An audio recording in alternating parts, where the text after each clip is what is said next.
Bradesco. Entre nós, você vem primeiro. Boa noite. Boa noite. Está em andamento, nesse instante, uma das maiores operações conjuntas das forças de segurança em todo o país. Os agentes inspecionam estradas, comércios e aeroportos, atrás de produtos falsificados, contrabando e drogas. De madrugada, o motorista deste carro tentou fugir da fiscalização, perto de Foz do Iguaçu, no Paraná. Não adiantou. Ao ser parado, foi preso com 46 quilos de maconha no porta-malas. Em Mato Grosso, mercadorias ilegais no valor de R$2 milhões foram apreendidas num centro popular de compras em Várzea Grande. 4 pessoas foram presas. No Ceará, 70 quilos de conchas que seriam enviadas para a Itália foram interceptadas no aeroporto de Fortaleza. As ações vão se estender até o fim do mês. Forças Armadas, Polícia Federal, Rodoviária e forças de segurança dos estados também participam. Esse ano, pela primeira vez, ela efetivamente envolve todo o país. Até 2023, o principal item de apreensão classificado ali pela Receita eram os cigarros, o cigarro normal. Ele já agora é o segundo item, não mais o primeiro. O primeiro item passaram a ser eletrônicos, como esses aqui, especialmente os celulares. Em Mato Grosso do Sul, as ações tiveram o apoio de um helicóptero. Estradas como essa acabam servindo de rotas de fuga para os criminosos que, sabendo da fiscalização, procuram alternativas para desviar. Em 2 dias, em cidades do estado, já foram apreendidos cerca de 60 veículos e mais de 12 milhões em eletrônicos, drogas, cigarros e roupas. Já no sul do país, a operação parou este caminhão na BR-116, que levava 540 garrafas de vinho sem nota fiscal. A carga é avaliada em R$200 mil. O motorista foi preso. Em Minas, as ações aconteceram principalmente nas estradas e alguns pontos comerciais de pequenas cidades. Em 2 dias, foram apreendidos mais de R$2 milhões, principalmente em Ipatinga e Patos de Minas. No Rio de Janeiro, a apreensão foi de encomendas postais. Dentro dessas caixas, anabolizantes importados, avaliados em R$80 mil. Influenciador com mais de 1 milhão de seguidores é preso em São Paulo suspeito de abusar sexualmente de adolescente. Operação contra a lavagem de dinheiro do PCC chega ao comércio de brinquedos. O Ministério Público vai recorrer da decisão que absolveu todos os envolvidos no incêndio no Ninho do Urubu.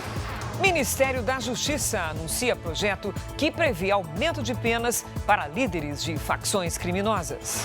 Pesquisa revela que 3 em cada 10 brasileiros estão dispostos a comprar mercadorias clandestinas. Padarias apostam em tecnologia e na experiência de profissionais com mais de 50 para preencher vagas de trabalho. E o Museu do Louvre reabre 3 dias depois do roubo milionário de joias.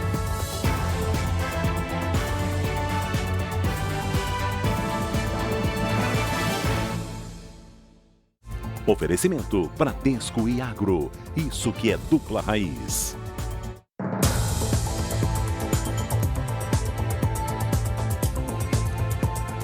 Uma pesquisa da Universidade de São Paulo mapeou os hábitos de consumo de produtos ilegais aqui no Brasil. E 25% das pessoas estão dispostas a comprar mercadorias falsificadas. Olha o perigo, hein? O preço mais barato dos produtos é o principal motivo que leva o consumidor a essa escolha que pode ser criminosa. O brasileiro admite que compra. Já comprou algum produto pirata por aí? E um monte, moço. Porque é mais barato, né? E a gente gosta do que é barato. Ah, já. Hoje não compro mais. Pode ser a roupa que imita a marca famosa, o cigarro eletrônico que é proibido no país, o combustível adulterado ou até mesmo a bebida falsificada. Produtos irregulares que atraem entre 20% e 25% dos consumidores, de acordo com um estudo divulgado pela Universidade de São Paulo. Se há demanda por um produto, há oferta que muitas vezes é produzida, capturada por organizações criminosas. O preço mais barato e a qualidade parecida são os principais fatores que levam o consumidor a comprar um produto pirata ou contrabandeado. Justamente os segmentos de maior renda são os que mais consomem peças de vestuário, bebidas alcoólicas ilegais ou contrabandeadas. É o primeiro levantamento nacional criado para mapear o tamanho desse mercado ilegal. As entrevistas foram feitas bem antes dos casos de intoxicação por metanol. 5% admitiram comprar bebidas em comércios clandestinos. Entre aqueles que afirmaram optar por preços mais baixos, 25% encontraram problemas em rótulos e garrafas e até resíduos nas bebidas. Boa parte desse consumidor, se soubesse as consequências, como eu digo, não só da sonegação, mas também da ligação do crime organizado, ele não faria, ele não consumiria esse produto. Não vale, não compensa. É melhor gastar um pouco, comprar melhor. O Ministério Público vai recorrer da decisão da Justiça do Rio de Janeiro, que absolveu 7 réus pelo incêndio no Ninho de Urubu, que matou 10 jogadores das categorias de base do Flamengo em 2019. O choro é de revolta com a decisão judicial. Andréa é a mãe de Christian Ismério, um dos 10 jovens que morreram no incêndio no Ninho do Urubu em fevereiro de 2019. Não foi um acidente, poderia ter sido evitado sim. Hoje eu poderia estar com meu filho aqui sim e estar lidando com essa dor novamente, vendo que é mais dolorido ainda. O juiz entendeu que a perícia feita no centro de treinamento do Flamengo não foi conclusiva e que não houve provas suficientes para demonstrar a culpa de cada um dos réus. Os adolescentes de 14 a 16 anos eram atletas da base de futebol do clube e dormiam em um container que servia de alojamento provisório. A suspeita da polícia é que o fogo começou por causa de um curto-circuito em um aparelho de ar-condicionado. 10 atletas morreram e outros 3 ficaram feridos. O Ministério Público vai recorrer da decisão que absolveu 7 réus, entre eles o diretor financeiro do Flamengo e um dos donos da empresa responsável pela instalação de aparelhos de ar-condicionado no Ninho do Urubu. Os outros 4 acusados já haviam sido absolvidos em etapas anteriores do processo. A expectativa é esperar o recurso e ver se algum argumento que o Ministério Público vem apresentar sensibilize os desembargadores a reformar essa decisão e condenar os réus. Enquanto isso, os parentes sofrem com a sensação da impunidade. Não foi porque indenizou as 10 famílias que a página foi virada e se foi esquecido tudo o que aconteceu. Um grupo criminoso que se especializou em fazer falsos leilões na internet foi alvo de uma operação em 6 estados do país. 7 pessoas estão presas. Em São Paulo, foram detidos o chefe da quadrilha e a mulher dele. Os dois levavam uma vida de luxo, incompatível com a renda que declaravam. Os policiais saíram em busca dos suspeitos e um homem de 32 anos, apontado como articulador do grupo, foi preso em São Paulo. A esposa dele, de 29 anos, também foi detida. Segundo os investigadores, em 5 meses, ela movimentou mais de 2 milhões de reais. A operação ocorreu em São Paulo, Santa Catarina, Rio Grande do Sul, Goiás, Amazonas e Pará.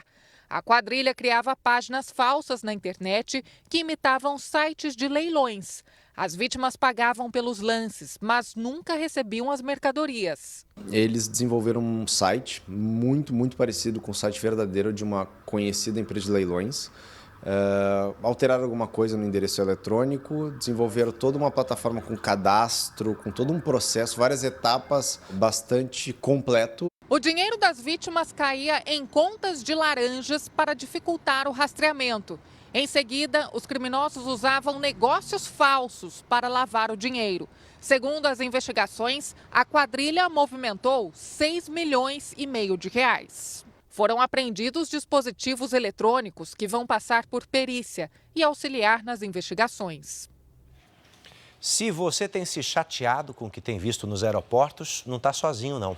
O número de reclamações por atrasos e cancelamentos de voos tem aumentado e muito no Brasil. Entre janeiro e julho desse ano, foram quase 7.500 queixas. Cate teve o voo cancelado quando retornava de Israel para São Paulo. Ela precisou pagar mais de R$11 mil para conseguir voltar ao Brasil. A empresa não prestou assistência. Tive que pagar táxi, pagar alimentação, pagar um hotel e pagar uma passagem aérea de volta. Ela só conseguiu ser reembolsada depois de mais de 1 ano ao mover uma ação na justiça. Abandono, total desprezo, descaso. Acho que não é assim que a gente trata o cliente. Dados da Secretaria Nacional do Consumidor revelam que entre janeiro e julho foram registradas 7.475 reclamações relacionadas a voos nacionais e internacionais. Uma resolução da ANAC define os direitos de quem fica à espera de um voo. Segundo a norma, as companhias aéreas devem garantir assistência aos passageiros de acordo com o tempo de espera.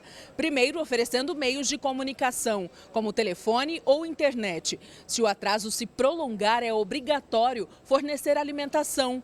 E quando o voo é cancelado ou só pode acontecer no dia seguinte, a empresa precisa disponibilizar hospedagem, transporte e reacomodação no próximo voo disponível. Se as empresas aéreas não oferecerem ajuda, o passageiro pode acionar os órgãos de direito do consumidor. É importante guardar todas as provas que possam ser úteis numa eventual ação na justiça. Portanto, fotografar a tela do aeroporto mostrando que o voo está cancelado e guardar todas as notas e despesas que tiverem. Como se trata de um contrato de transporte, o principal é dia e hora têm que ser cumpridos. Portanto, ela tem que te levar para o destino que você contratou. E a Comissão de Constituição e Justiça do Senado aprovou um projeto que garante aos passageiros o direito de levar na cabine do avião até 10 quilos de bagagem sem qualquer tipo de cobrança. Yuri Ascar tem os detalhes de Brasília. Boa noite, Yuri.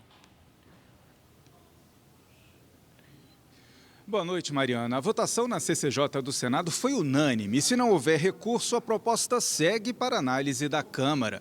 Os senadores avançaram com o texto como resposta aos deputados que aprovaram ontem o regime de urgência para outro projeto que também proíbe a cobrança pela bagagem de mão. Essa proposta deve ser votada na semana que vem.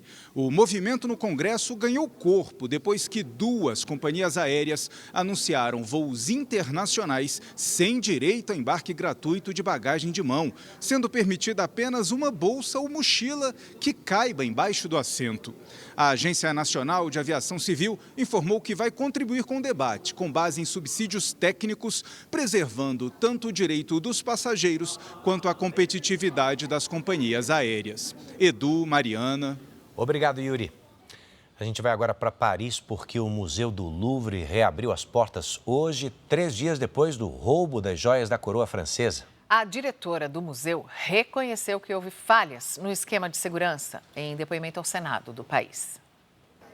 A família de Fortaleza comprou os ingressos ainda no Brasil. A gente ficou receoso se a gente ia conseguir ou não entrar e a gente tinha visto que segunda foi fechado, ontem era um dia que normalmente já é fechado e hoje a gente estava ansioso, mas deu tudo certo. A galeria, onde aconteceu o assalto no domingo, segue interditada por tempo indeterminado.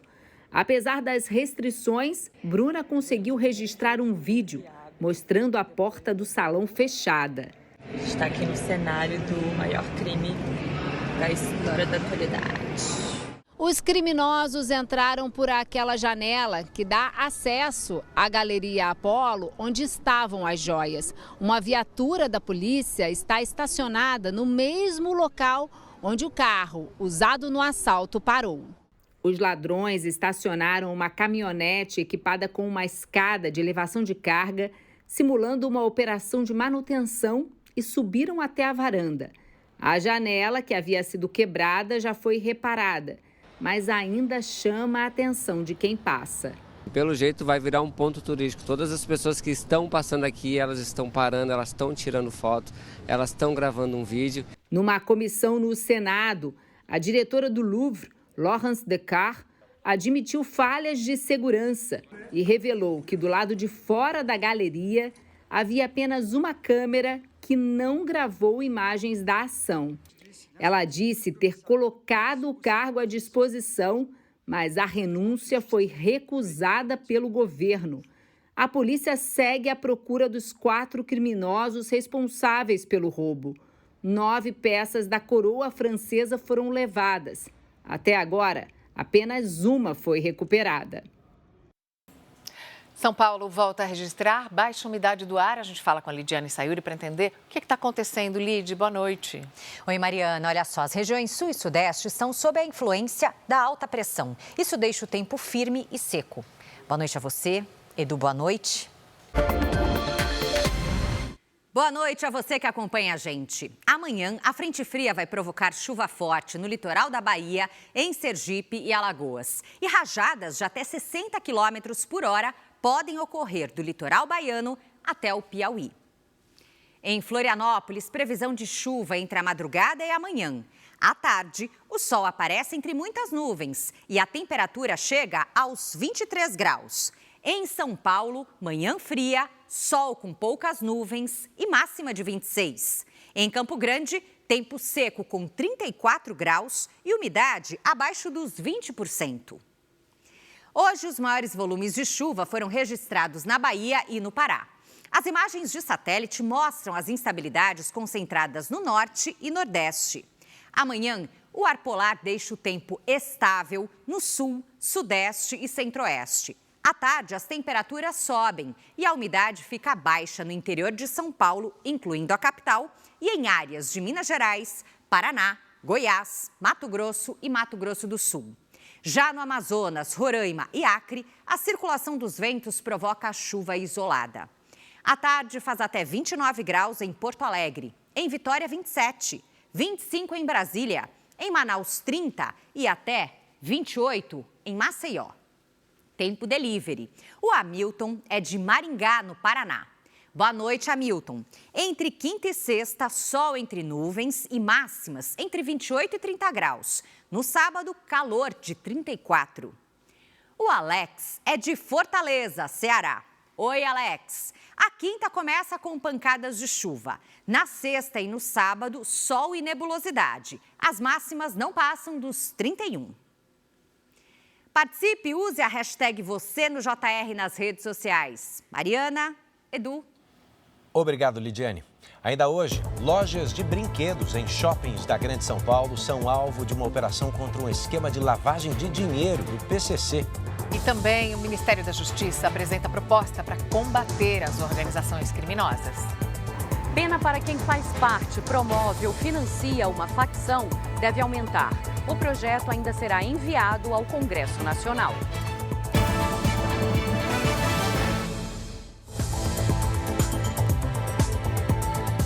Sábado, a Record vai mostrar o duelo entre dois times que subiram este ano para a Série A do Brasileirão. Sport e Mirassol vão jogar no Recife. Bom, os times estão numa situação bem diferente na tabela. O Bruno Lohan está com a gente para explicar essa distância toda, Bruno. Boa noite. É quase a distância entre Mirassol e Recife. Boa noite, Mariana. Boa noite, Edu.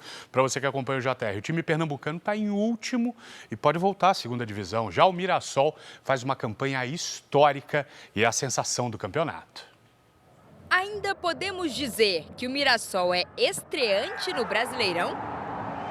Porque a campanha na competição é de um time experiente.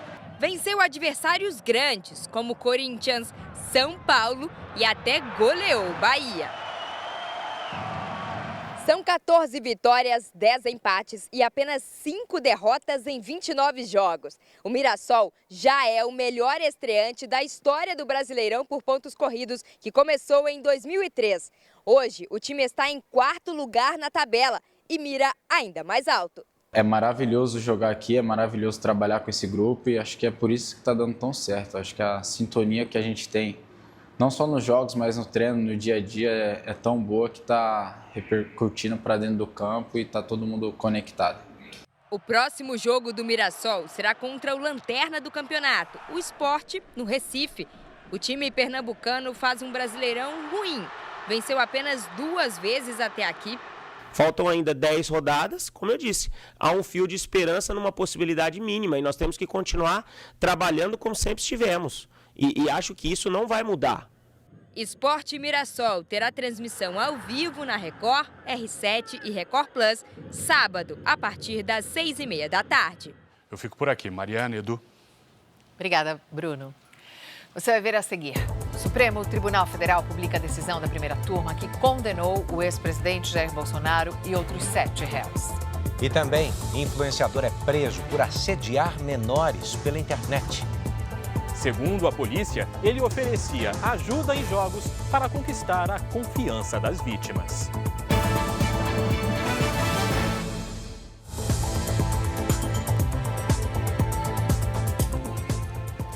Em São Paulo, o Ministério Público, a Polícia Civil e a Secretaria da Fazenda fizeram uma operação para desarticular um esquema de lavagem de dinheiro do PCC em lojas de brinquedos. Foram cumpridos 6 mandados de busca e apreensão, 4 deles em lojas de shoppings da capital e da região metropolitana. Nas vitrines, o apelo é para as crianças. Pelúcias e brinquedos são os principais itens à venda. De acordo com a investigação, o comércio de fachada lava dinheiro do PCC. 4 lojas foram alvos de busca e apreensão. 2 em São Paulo, uma em Guarulhos e outra em Santo André. Segundo o Ministério Público, os alvos da operação têm ligação com Marcos de Almeida, o Django, assassinado em janeiro de 2022, que era apontado como um fornecedor de armas para a facção. De acordo com os promotores, a viúva e a cunhada do criminoso teriam realizado investimentos para abrir as 4 lojas da rede de brinquedos infantis. As 2 não tinham fonte de renda declarada. O Jornal da Record já mostrou que o PCC lavava dinheiro com postos de combustíveis, motéis, lojas de cosméticos e fintechs, empresas de tecnologia que oferecem serviços financeiros. As organizações criminosas, procuram esse tipo de comércio em que é muito mais comum você pagar em espécie e com margens que são muito pouco padronizadas. Um levantamento do Fórum Brasileiro de Segurança mostra que, em 4 anos, o crime organizado movimentou mais de 146 bilhões de reais. É preciso haver uma operação de asfixia financeira, monitorar, por exemplo, comportamentos financeiros que fogem efetivamente de uma regra dentro do mercado, dentro do padrão mercadológico. Um influenciador digital que produzia conteúdo para o público infanto-juvenil foi preso em São Paulo, suspeito de crimes sexuais contra uma adolescente. Algumas trocas de mensagens mostram que ele chegou a enviar mensagens pornográficas para essa menina. Colecionadores de todo o Brasil e do mundo. O influenciador, conhecido como Capitão Hunter, tinha mais de 1 milhão de seguidores nas redes sociais, com conteúdo voltado para crianças e adolescentes. Para a polícia, João Paulo Manuel, de 45 anos, se valia da fama para cometer estupro de vulnerável contra menores. Ele foi preso em Santo André, no ABC Paulista. As investigações começaram no Rio de Janeiro, quando a mãe de uma menina de 13 anos denunciou trocas de mensagens com conteúdo pornográfico. Numa delas, o influenciador diz: "Um dia quero ver você só de calcinha."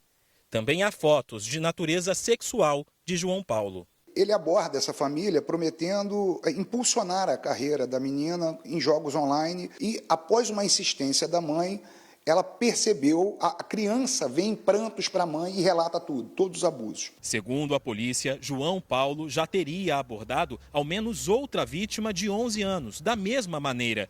A defesa dele disse que ainda não teve acesso aos autos e afirmou que o cliente é inocente. Para a polícia, o caso revela a importância de pais e responsáveis acompanharem as atividades de crianças e adolescentes na internet.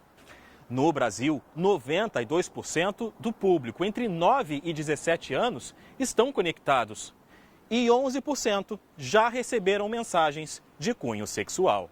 Na casa do influenciador, a polícia apreendeu 3 computadores e 7 celulares, que serão encaminhados à perícia.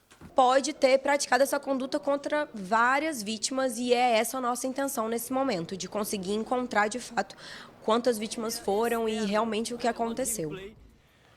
E atenção, porque a Câmara dos Deputados aprovou um projeto de lei que amplia a possibilidade de conversão da prisão em flagrante para a prisão preventiva, ou seja, sem prazo para terminar. O projeto vem do Senado e foi aprovado na Câmara com alterações. Entre as novas condições para a conversão de prisão provisória para preventiva estão participação em organização criminosa, uso reiterado de violência ou grave ameaça, apreensão de drogas, de armas ou munições em grande quantidade e também se o preso for reincidente, tiver praticado crime com violência e se tiver fugido ou apresentar risco de fuga. O texto volta agora para o Senado. O presidente Lula está na Indonésia, primeiro destino da viagem que faz à Ásia. A nossa enviada especial do Jornal da Record, Patrícia Nilsen, acompanha essa visita e tem as informações. Boa noite, Patrícia.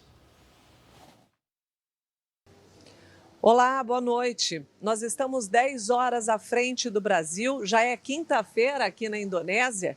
O presidente Lula começa daqui a algumas horas a agenda oficial no país.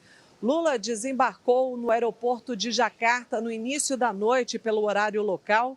Essa é uma visita de Estado com encontro previsto com o presidente Prabowo Subianto. Na pauta, acordos nas áreas de comércio, agricultura, energia e desenvolvimento sustentável. Lula também deve se reunir com empresários indonésios.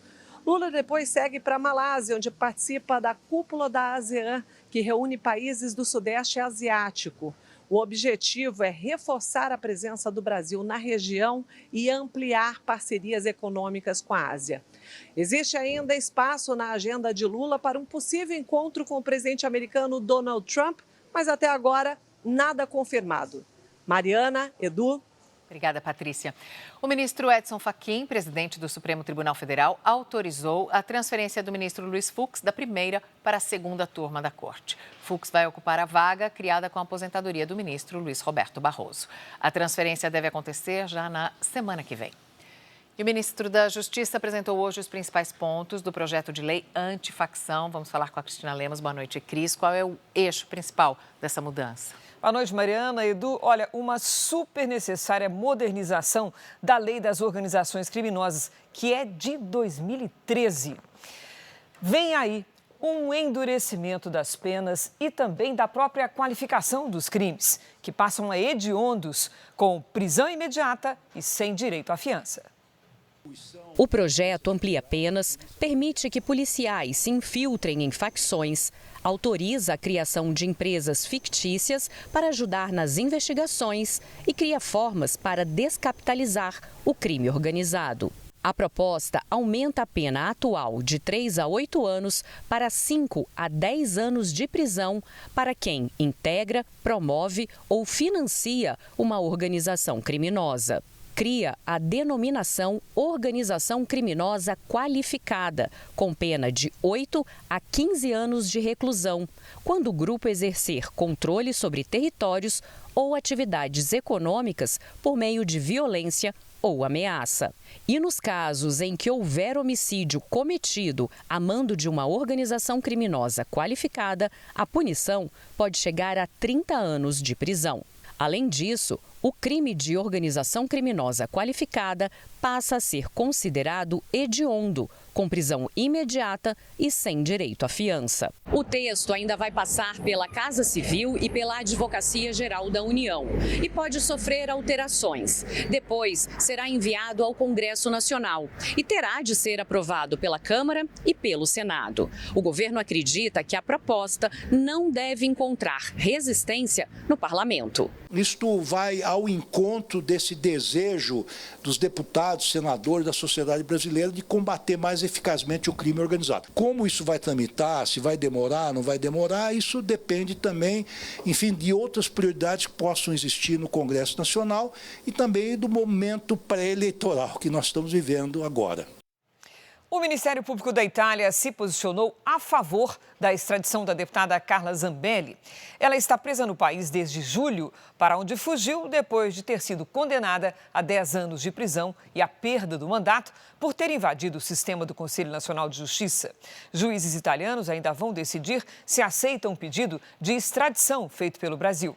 A defesa de Zambelli declarou que não tem acesso à documentação e que o processo contra a parlamentar é político. O Supremo Tribunal Federal publicou hoje a decisão da primeira turma que condenou o ex-presidente Jair Bolsonaro e outros 7 réus por tentativa de golpe de Estado. Agora começa a correr o prazo de 5 dias para a defesa apresentar recursos, mas tecnicamente estes recursos não têm o poder de modificar a sentença, que foi pela condenação. Na prática, o prazo para a apresentação dos recursos dos 7 réus condenados no chamado núcleo crucial da trama golpista termina na segunda-feira da semana que vem. Entre os réus estão o ex-presidente Jair Bolsonaro, o ex-ministro da Justiça Anderson Torres, além de militares de alta patente, como o general Walter Braga Neto. Os advogados dos réus podem apresentar os chamados embargos de declaração. O recurso é usado para apontar possíveis contradições e questionar trechos que não teriam ficado claros nos votos dos ministros. Se os embargos forem negados, os advogados ainda podem pedir o chamado efeito modificativo, uma forma de tentar reduzir as penas dos réus. Quando não houver mais possibilidade de recurso, vão ser expedidos os mandados de prisão dos condenados. Procurados, os advogados de Jair Bolsonaro não se manifestaram sobre a possibilidade de recurso. Reservadamente, ministros avaliam que a tendência é que os recursos sejam rejeitados com um placar parecido com o da condenação, de 4-1. A expectativa na corte é que o relator do processo, o ministro Alexandre de Moraes, leve os embargos ao plenário virtual, assim que receber todas as manifestações das defesas. Com isso, o caso pode ser analisado já na próxima semana. O Conselho de Ética da Câmara arquivou o processo por quebra de decoro contra o deputado Eduardo Bolsonaro.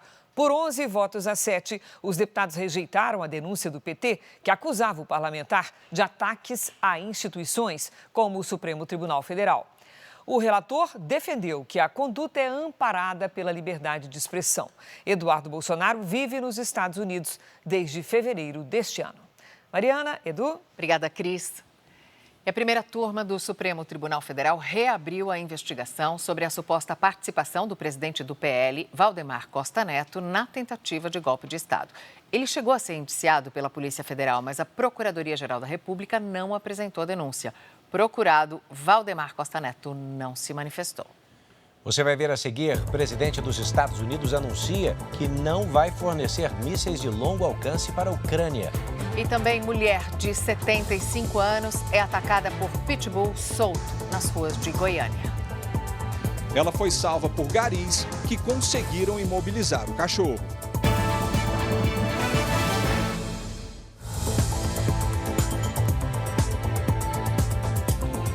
Ao lado do secretário-geral da OTAN, o presidente dos Estados Unidos anunciou que não vai fornecer mísseis de longo alcance para a Ucrânia. O primeiro compromisso do secretário-geral da OTAN foi no Congresso americano. Mark Rutte afirmou que Donald Trump é o único que pode trazer a paz entre Rússia e Ucrânia. Esta é a 4ª visita do chefe da Aliança Militar do Ocidente à Casa Branca este ano. Em meio à pressão da Ucrânia, Donald Trump negou fornecer mísseis americanos de longo alcance para serem usados na guerra contra a Rússia. Segundo o presidente, os americanos não vão operar os equipamentos e ensinar as tropas ucranianas levaria tempo. Para pressionar Moscou pelo cessar-fogo, Trump anunciou sanções a empresas de petróleo da Rússia. O presidente ucraniano foi até a Suécia para assinar um termo de intenção de compra de 150 caças. Volodymyr Zelensky assistiu às manobras e entrou numa das aeronaves. Ele afirmou que não acredita que Vladimir Putin aceite um acordo em que a atual posição das tropas seja congelada, como defendem os Estados Unidos e a OTAN. Uma câmera de segurança flagrou o momento em que um drone russo atinge uma creche em Kharkiv, no leste da Ucrânia. Ao menos uma pessoa morreu. 48 crianças precisaram ser levadas a um local seguro. Na capital, Kiev, os bombardeios deixaram 6 mortos. Hoje, o presidente russo supervisionou testes nucleares. O governo de Israel divulgou imagens que mostram terroristas do Hamas agredindo e atirando em palestinos na faixa de Gaza. Neste vídeo, um homem inconsciente é arrastado. Outros são agredidos por um grupo de terroristas. Hoje, em Jerusalém, o vice-presidente americano J.D. Vance disse que os Estados Unidos e Israel terão tarefas difíceis pela frente. O vice-presidente americano deixou claro que não veio a Israel porque estava preocupado com o fim do cessar-fogo. Recentes violações, como ataques ao exército e a demora na liberação dos corpos dos reféns, acenderam um alerta de um possível retorno do conflito. Segundo J.D. Vance, o principal trabalho agora é desarmar os terroristas do Hamas e garantir a reconstrução de Gaza para melhorar a vida dos palestinos. Segundo a imprensa israelense, o premier Benjamin Netanyahu é contra a presença de militares da Turquia no território palestino. O país é um dos mediadores do conflito. Hoje, o corpo do ex-refém Tal Haimi, devolvido pelos terroristas do Hamas, foi enterrado. Autoridades também identificaram os mortos que chegaram ontem a Israel. Arit Salmanovic, de 85 anos, e Tamir Adar, de 38. Outros 13 corpos seguem na faixa de Gaza. O exército peruano fez operações nas ruas de Lima, um dia depois do presidente interino do país decretar estado de emergência. O decreto, que entrou em vigor nesta madrugada, vai durar 30 dias. O objetivo é conter o avanço da violência na capital peruana. Soldados foram posicionados em pontos estratégicos para realizar revistas e patrulhas.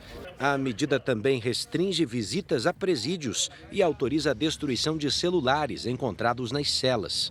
O presidente interino do Peru, José Herrera, participou de uma operação contra o crime organizado numa das penitenciárias. Aqui no Brasil, Belém recebeu procuradores-gerais de 15 países para o Fórum Internacional Preparatório da COP30. O evento, promovido pelo Ministério Público Federal, discutiu estratégias conjuntas para o combate aos crimes ambientais. De acordo com o Procurador-Geral da República, Paulo Gonet, um desafio global.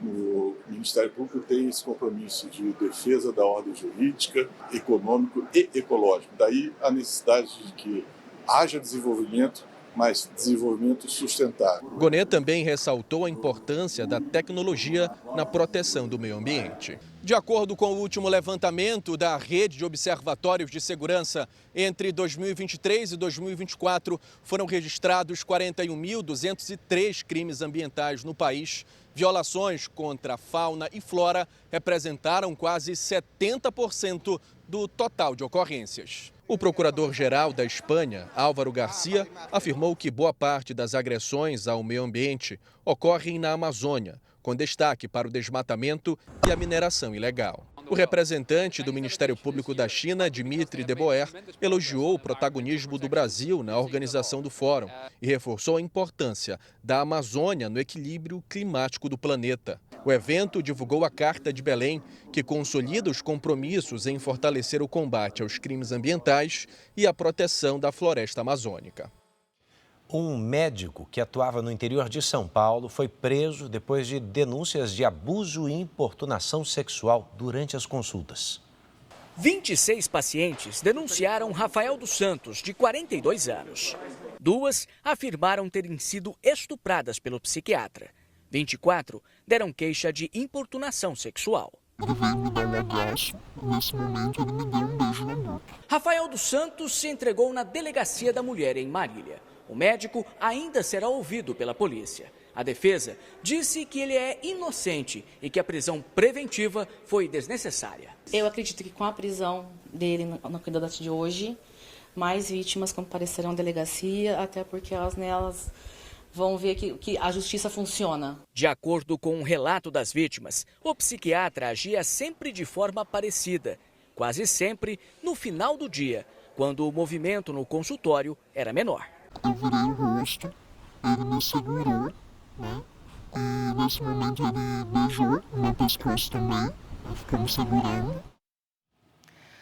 A polícia procura por uma influenciadora suspeita de usar as redes sociais para incentivar o uso de drogas e chefiar um esquema de tráfico. Mandados de busca e apreensão foram cumpridos na Bahia e em São Paulo. Melissa Said, de 25 anos, divulga vídeos dando dicas de como despistar as autoridades ao transportar drogas durante viagens. Em apenas um dos perfis, Melissa tem mais de 335 mil seguidores. Segundo a polícia, a apologia ao uso de drogas não é o único crime cometido pela influenciadora baiana. Ela teria passado a comercializar e distribuir entorpecentes para todo o estado. As investigações começaram no ano passado. Melissa Said é apontada como chefe de um esquema de tráfico interestadual e lavagem de dinheiro. A droga seria comprada por ela em São Paulo e oferecida em Salvador pelas redes sociais. Não eram traficantes que se escondiam atrás de facção. O perfil classe média, então ela tinha um contato com as pessoas, o público dela, classe média, média alta. A influenciadora não foi encontrada. Ela teve a prisão preventiva decretada e é considerada foragida. Os advogados de Melissa não foram localizados. Na mesma operação, 4 pessoas foram presas na Bahia e em São Paulo. A polícia apreendeu ainda maconha e skunk, um tipo de maconha mais potente. 10 mandados de busca e apreensão foram cumpridos. A morte de um casal na Lagoa da Pampulha, um dos cartões postais de Belo Horizonte, intriga a polícia. O casal foi enterrado no fim da tarde em Contagem, região metropolitana de Belo Horizonte. Maria Gonzaga, de 64 anos, e o marido Milton Gonzaga, de 66, se afogaram na Lagoa da Pampulha. Os bombeiros foram chamados e fizeram o resgate dos corpos, que estavam abraçados. Quando a guarnição chegou no local, os corpos já foram retirados, já sem sinais vitais. Uma testemunha contou à polícia que viu a mulher se debater na água e o homem, na beira da lagoa, gritar por socorro. A suspeita é que ela tenha caído primeiro e o marido pulou em seguida para tentar salvá-la. No lugar onde Maria e Milton se afogaram, há pouco movimento e poucas casas. Em nota, a Polícia Civil informou que investiga as circunstâncias das mortes. Agora, uma motorista que reagiu a uma tentativa de assalto. Ela atropelou 2 criminosos no Jardim Botânico, zona sul do Rio. Os suspeitos estavam armados naquela moto ali, o carro dela blindado. Subiu na calçada e prensou os assaltantes num canteiro. Eles foram algemados ali mesmo, embaixo do veículo. A dupla foi socorrida, mas está presa. Uma senhora idosa que passeava com um cachorro na calçada foi atacada por um pitbull em Goiânia. Ela foi salva por 2 garis que conseguiram imobilizar o animal. Dona Nadir, de 75 anos, mostra as marcas da mordida na mão. Ela passeava na calçada com o Valentim, um shih tzu, quando foi surpreendida por um pitbull. A hora que eu virei, veio esse cachorro, mas assim, a 200 por hora no meu rumo. Quando eu vi aquilo, eu tive um instinto de pegar meu cachorro. A aposentada havia acabado de conversar com um primo, que trabalha como gari. Ele e o colega perceberam o ataque e correram para ajudar. Quebrei a minha vassoura de trabalho, bater nele, mas quem disse que ele não obedece, ele fica louco. Este vídeo mostra o pitbull imobilizado. A idosa já estava caída no chão, abraçada com o cachorrinho dela, que também foi atacado. O pitbull foi encaminhado para o centro de zoonoses de Goiânia. Tudo indica que o animal foi abandonado e vivia solto na rua. Já o shih tzu da dona Nadir foi levado para um hospital veterinário e precisou passar por cirurgia. O cachorrinho se recupera bem e logo deve estar em casa. Uma lei que determina o uso de focinheira em cachorros de raças consideradas perigosas, como o pitbull, foi aprovada pela Câmara Municipal de Goiânia no mês passado. O tutor do animal pode ser multado em caso de descumprimento. Você pode chamar de solução alternativa para enfrentar a escassez de mão de obra, mas é um belo de um exemplo, viu? Em São Paulo, padarias estão investindo em tecnologia, mas também na contratação de pessoas com mais de 50 anos, para preencher vagas difíceis de preencher. O cheiro do pão quentinho sempre atrai os clientes. Fresquinho, eu gosto de pão. Mas, atrás do balcão, falta gente para dar conta da demanda. Sempre que dá, eu passo aqui e pego. Eu venho sempre na parte da tarde. O setor de panificação movimentou 178 bilhões de reais ano passado no país. Ainda assim, enfrenta um apagão de mão de obra. Segundo o Sindicato da Indústria de Panificação e Confeitaria de São Paulo, cerca de 70 mil vagas estão abertas, quase a metade delas na capital. Só na cidade de São Paulo, capital e os bairros em volta, temos algo em torno de 30 mil vagas precisando de pessoas que queiram trabalhar. Apenas 30% das vagas disponíveis exigem formação como padeiro ou confeiteiro. A maioria é para atendentes, balconistas e gerentes. A falta de funcionários fez esta padaria na Zona Sul de São Paulo investir em automação. Os caixas eletrônicos substituem parte da equipe e ajudam a acelerar o atendimento. Outra estratégia tem sido trazer de volta ao mercado de trabalho profissionais com mais de 50 anos. Pessoas, vamos dizer assim, 50 a mais, nos passa mais tranquilidade, mais responsabilidade, compromisso. A dona Severina, de 54 anos, fez bicos durante um ano. Agora teve uma nova oportunidade de carteira assinada. Eu estou feliz de coração. E mesmo com a automação para ajudar no atendimento, a preferência é por mão de obra de verdade. A máquina ela não substitui o ser humano, né? Por mais que agilize o atendimento, é sempre bom ter uma pessoa que esteja ali sorrindo, dando um bom dia, uma boa tarde. A gente volta 00:30 com mais Jornal da Record. As reportagens dessa edição você vê no Record Plus e em outras plataformas digitais. A programação da Record está ao vivo e de graça no Record Plus. Agora você fica com o Senhor e a Serva e logo depois de Reis tem a prova do fazendeiro ao vivo em A Fazenda. Não perca. Uma boa noite. Boa noite. Até amanhã.